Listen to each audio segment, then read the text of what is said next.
Bonjour, vous avez été nombreux à me demander quel plugin j'utilisais sur SketchUp, donc je vais vous répondre dans cette petite vidéo.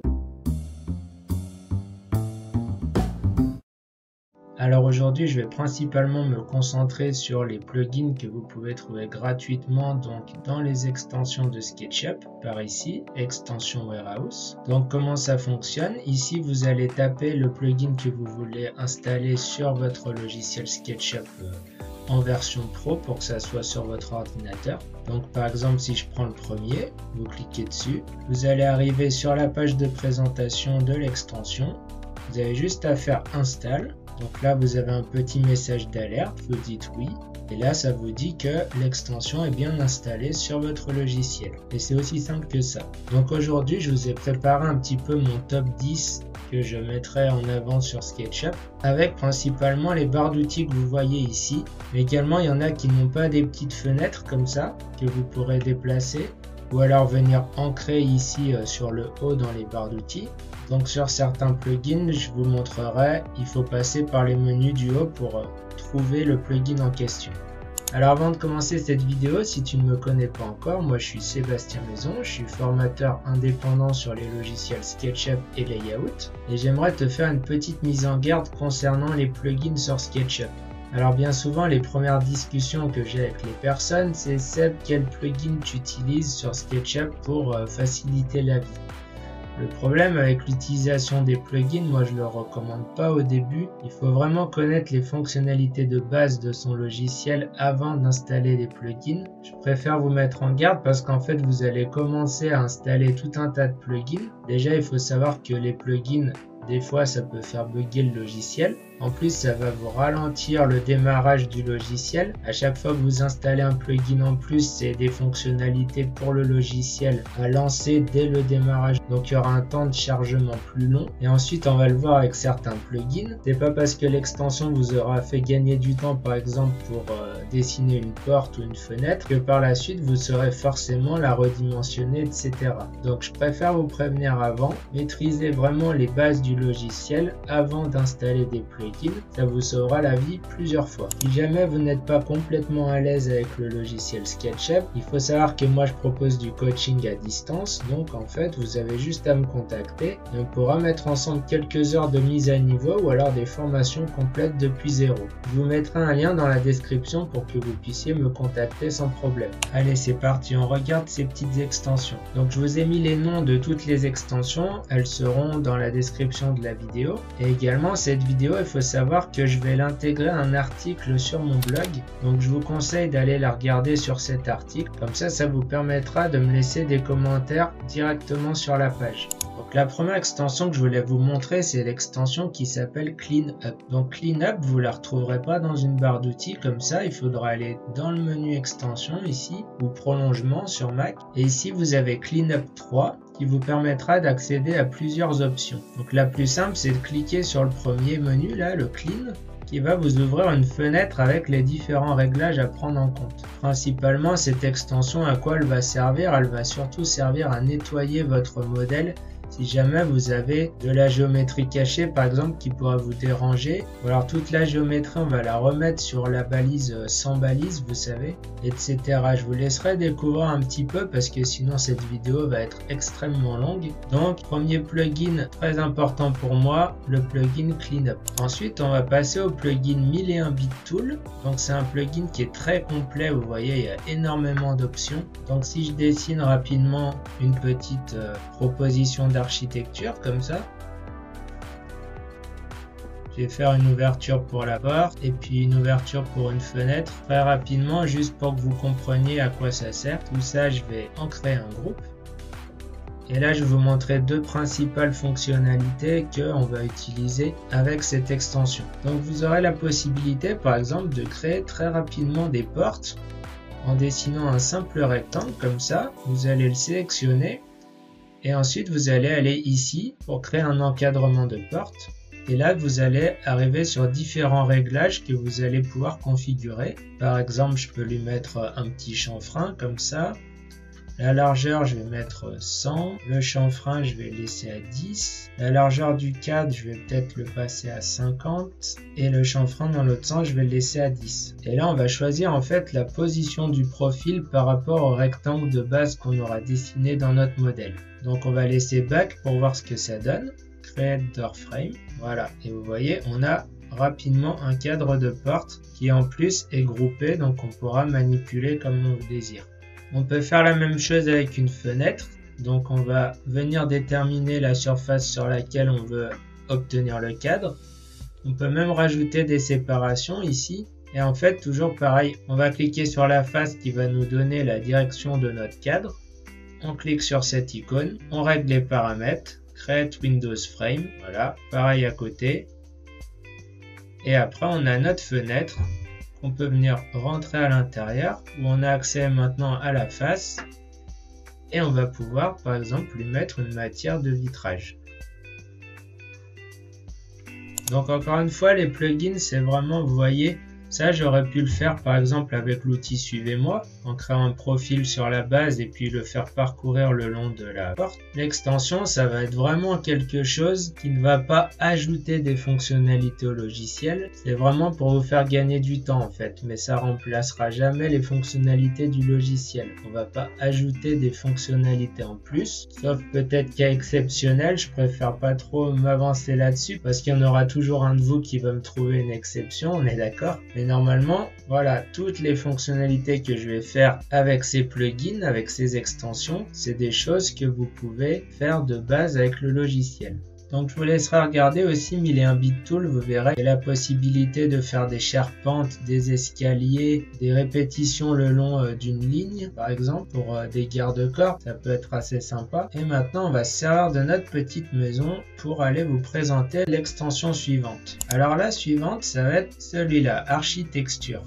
Alors Architecture, c'est un plugin génial qui en fait est relié à une base de données sur internet et en fait vous allez avoir tout un tas de textures comme ça de très bonne qualité et en plus le gros avantage c'est que ça va être rangé par catégorie. Vous voyez, si vous voulez un parquet par exemple, vous allez dans Wood, vous cherchez le parquet en question, donc je peux choisir celui-là par exemple. Donc ici comment ça se passe, vous allez pouvoir régler un peu la taille de la texture pour pas non plus que votre fichier soit trop lourd. Et ensuite, vous allez cliquer sur Import pour importer la texture. Et donc, elle va arriver dans vos matières ici. Donc, si je reviens à l'accueil de mon projet, on voit que ma texture, elle est là. Et j'ai plus qu'à aller l'appliquer sur mon sol. Donc, avant, je vais bien rentrer dans mon groupe. Et puis, je vais appliquer ma texture sur le sol. Voilà. Vous voyez, la qualité est quand même bien meilleure que les textures proposées par SketchUp. Tant qu'on en est dans les textures, le prochain plugin que j'aimerais vous présenter, c'est celui-là, Texture Positioning. Donc, Texture Positioning, vous savez, normalement, vous rentrez dans le menu du clic droit pour les textures et vous allez pouvoir changer la position de la texture. Comme ça, vous allez pouvoir changer la taille et puis la rotation aussi. Et bien en fait, Texture Positioning, il va vous permettre de faire ça, mais en quelques clics. Donc là, admettons que vous voulez changer la position du parquet dans l'autre sens. Un clic là, hop, on change d'un quart de tour. Pareil, si vous voulez lui donner un certain angle, par exemple donner à 45 degrés votre parquet, ben vous pouvez le faire hyper facilement. Il y a une option aussi pour pouvoir positionner un peu vos textures de façon aléatoire. Voilà, donc en fait, ça va permettre de temps en temps d'éviter un petit peu les répétitions. Donc je vous laisserai regarder cette petite extension qui va vous faire gagner pas mal de temps. Ensuite, pour tout ce qui va être peinture, il y a celui-ci donc qui s'appelle Color Maker. Je trouve vraiment bien. Où en fait, vous allez pouvoir choisir, par exemple, vous voyez tous les Pantone ou les RAL pour des peintures. Par exemple, Pantone 400. Je vais avoir la liste de toutes les teintes comme ça avec les numéros associés. Par exemple, je veux, je sais pas, cette couleur. Je lui dis crée-moi le matériau. Pareil, il arrive dans la liste. Je vais ensuite en choisir un autre. Admettons un RAL un peu ivoire comme ça. Créer le matériau. Et après, vous n'avez plus qu'à venir placer vos couleurs sur les murs existants. Alors une extension que j'aime vraiment beaucoup, c'est bien trop souvent je vois les personnes qui récupèrent des objets sur la 3D Warehouse et qui double-cliquent, double-cliquent, double-cliquent, double-cliquent jusqu'à arriver en fait à la fameuse couleur qui est appliquée sur l'objet pour pouvoir lui changer sa teinte. Il y a une petite extension qui est développée par le développeur TomTom qui s'appelle Material Replacer. Donc Material Replacer, vous allez le trouver dans le menu Outils ici, Material Replacer. Alors comment cette extension va fonctionner? En fait, vous allez par exemple créer un petit carré au sol ici, lui appliquer une nouvelle matière et en fait vous allez aller dans le menu Outils de SketchUp pour trouver le Material Replacer. Et là vous allez avoir une petite pipette et directement, même si vous n'êtes pas à l'intérieur de l'objet, vous allez pouvoir lui indiquer quelle matière vous allez vouloir remplacer et ensuite lui indiquer quelle matière vous allez vouloir mettre à la place. Voilà, et vous voyez directement, lui il va prendre les paramètres de la texture qui est déjà appliquée et il va la remplacer par cette couleur là. Ensuite dans SketchUp on a bien souvent du mal à faire tout ce qui va être forme courbe. Donc on aura les outils d'arc qui sont ici. Mais c'est vrai que c'est pas toujours évident de faire exactement ce que l'on veut. Donc pour ça, c'est SketchUp même qui a développé un petit plugin. Donc ça va être dans le menu dessiner et là vous allez retrouver Bezier Curve. Et Bezier Curve en fait, ça va vous permettre de faire comme son nom l'indique des courbes de Bézier en fait, de ce style là. Donc là vous avez vraiment une ligne courbe avec différents rayons en fait. Le gros avantage de ça c'est qu'après vous allez pouvoir éditer ici la courbe de Bézier. Donc ça va vous faire réapparaître les points de contrôle, on appelle ça. Et là en les déplaçant, vous voyez, vous allez pouvoir modifier votre courbe de la manière que vous souhaitez. Clic droit, Done pour terminer. Le plugin suivant que j'aime beaucoup aussi, c'est celui-ci, la JHS Powerbar. Alors là, j'ai que quelques icônes, mais il faut savoir que l'extension est vraiment complète. Donc si vous allez dans le menu extension, vous allez retrouver la JHS Powerbar ici. Et là, vous avez les Powerbar icons. Et en fait, voilà, vous avez toutes ces fonctionnalités en plus donc dans la Powerbar. Donc celles que vous cochez, c'est celles qui vont s'afficher dans votre petit menu ici. Sinon, vous avez des tas de fonctionnalités. Moi, j'utilise pas tout personnellement pour le moment.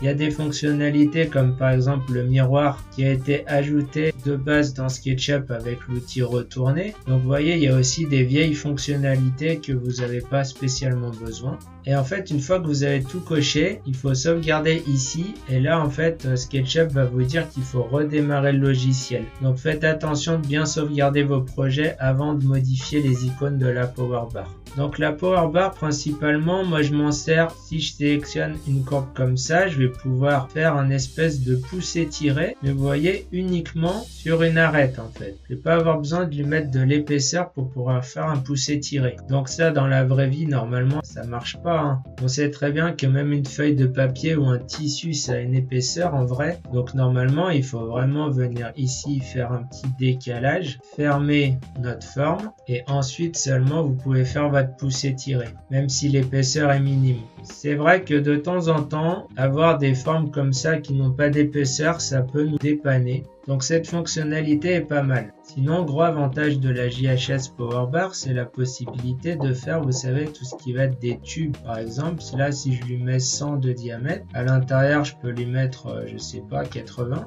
Ici, vous allez régler le nombre de segments autour du tube. Et puis là, vous avez d'autres options en fonction du résultat attendu. Ok, voilà, en fait, vous voyez, il va vous faire directement des tubes le long de votre forme. Ça peut être très pratique. Je l'avais déjà utilisé pour ma vidéo sur la petite chaise de jardin, si vous l'avez vu. Et puis, comme la barre d'outils 1001 bit tool, vous voyez, vous avez la possibilité de faire des répétitions le long d'une courbe. Il y a aussi d'autres fonctionnalités, je vous laisserai aussi découvrir un petit peu par vous-même. Ensuite, dans mon top 10, il y a forcément le plugin Solid Inspector. J'ai déjà fait une vidéo là-dessus qui concerne l'utilisation des solides, donc cette barre d'outils ici sur SketchUp. Je vous mettrai sûrement la petite fiche sur la vidéo YouTube. C'est un plugin qui va permettre de corriger votre modèle si jamais ça n'est pas un solide. Bon, ça marche pas à tous les coups, mais au moins ça nous permet de voir où sont les ouvertures. Et enfin en 10e position, je pouvais pas ne pas inclure la nouvelle fonctionnalité magique de SketchUp, le dernier plugin officiellement sorti qui permet d'utiliser l'intelligence artificielle pour créer des rendus réalistes. Donc ça s'appelle Diffusion. Ici vous avez un champ texte en fait où vous allez pouvoir lui donner des informations par écrit. Et ici vous avez des pré-réglages. Par exemple on lui dit je veux un rendu extérieur photoréaliste. Donc lui il va ajouter des données ici au prompt on appelle, comme par exemple sur ChatGPT, des logiciels comme ça. Et ensuite, dans les paramètres, vous allez pouvoir lui indiquer est-ce que vous préférez respecter plutôt la géométrie de votre modèle ou alors plutôt l'influence de la consigne du prompt. Donc on va régler à peu près comme ça. Là on clique sur générer et en fait il va prendre la vue que vous avez dans cette position. Donc on voit les robots s'activent parce qu'il est en train de calculer. Donc ça fonctionne avec internet, hein, il faut être connecté pour ça. Téléchargement de vos images. Et voilà, en quelques secondes, vous voyez, on a des rendus photoréalistes de votre projet. Donc on ne fait pas exactement ce que l'on veut, hein, vous serez d'accord. Mais ça permet d'avoir un premier rendu de qualité pour proposer un concept à son client très rapidement. Vous pouvez ensuite soit l'enregistrer, soit ajouter une scène ici. Et quand je viens fermer la fenêtre, vous voyez que j'ai ma scène 1 comme j'étais tout à l'heure et ma scène 2. Je reviens dans mon rendu réaliste. Allez, pour vous remercier d'avoir regardé la vidéo jusqu'à la fin, je vous en donne un petit dernier. C'est une petite surprise. Si vous reconnaissez le logo, vous allez comprendre que c'est mon propre plugin, SketchUp Facile. Donc voilà, en fait, qu'est-ce que fait ce plugin? Tout simplement, c'est un bouton qui vous permet d'avoir directement à l'intérieur de SketchUp une fenêtre qui vous redirige sur mon site internet. Donc dans la partie blog où vous allez avoir toutes mes vidéos YouTube avec les articles associés. Vous allez avoir aussi des fiches raccourcis clavier à télécharger gratuitement. Voilà, vous rentrez à l'intérieur, téléchargez la ressource et voilà, ça vous ouvre une page internet et vous n'avez plus qu'à récupérer la ressource en question. Donc ce petit plugin là, si ça vous intéresse, vous le trouverez pas sur les répertoires officiels pour le moment parce que je l'ai codé moi-même et puis je suis pas développeur, donc j'ai fait ça un petit peu vite fait. Donc je vous invite à me laisser un commentaire donc dans la partie blog comme je vous expliquais au début de cette vidéo et puis je me rapprocherai de vous pour vous demander vos coordonnées et puis vous envoyer ce petit plugin. Voilà, j'espère que cette vidéo vous aura plu. Je vous mets les liens dans la description, j'en ai pas parlé mais la JHS Powerbar c'est le seul que vous trouverez pas sur le répertoire officiel ici. Il faut se rendre sur un site qui s'appelle Sketchucation et là vous allez pouvoir rechercher ici la JHS Powerbar. La dernière version c'est la 2020 au moment où je fais cette vidéo. Donc il faudra vous créer un compte ici gratuit et après vous pourrez, une fois que vous serez connecté, télécharger le plugin ici. Et donc là, vous allez récupérer dans vos téléchargements un fichier en .rbz. RB, c'est parce que c'est du langage Ruby. C'est comme ça qu'est développé les plugins de SketchUp. Et Z, parce qu'en fait, c'est un fichier compressé en fait. Je rentre pas dans les détails. Donc pour installer ce fichier, il va falloir passer toujours pareil par extension ou prolongement sur Mac. Et là, vous n'allez pas aller dans extension Warehouse, mais dans le gestionnaire d'extension. Et ici, en bas, vous aurez un bouton installer l'extension. Vous allez dans votre dossier téléchargement, vous prenez l'extension .rbz et vous cliquez sur ouvrir. Et donc ensuite vous pourrez retrouver le plugin qui est installé ici. Si jamais vous voulez le désactiver, vous cliquez là. Et si jamais vous voulez le désinstaller complètement, il faudra aller dans la partie gérer. Et là vous pourrez soit le mettre à jour, soit le désinstaller directement. Et ce sera le même principe si jamais vous voulez installer mon plugin à moi. N'hésitez pas à mettre un petit like sur la vidéo, ça fait toujours plaisir. J'attends de voir les commentaires que vous allez laisser sous la vidéo. Ça peut être constructif. Et si jamais vous voulez que je développe un peu plus l'un de ces plugins ou alors qu'on en voit d'autres sur par exemple des métiers plus spécifiques comme la menuiserie par exemple, pareil, je vous invite à me laisser un petit message. Merci d'avoir regardé la vidéo jusqu'ici. Prenez soin de vous et puis on se voit bientôt pour une prochaine vidéo.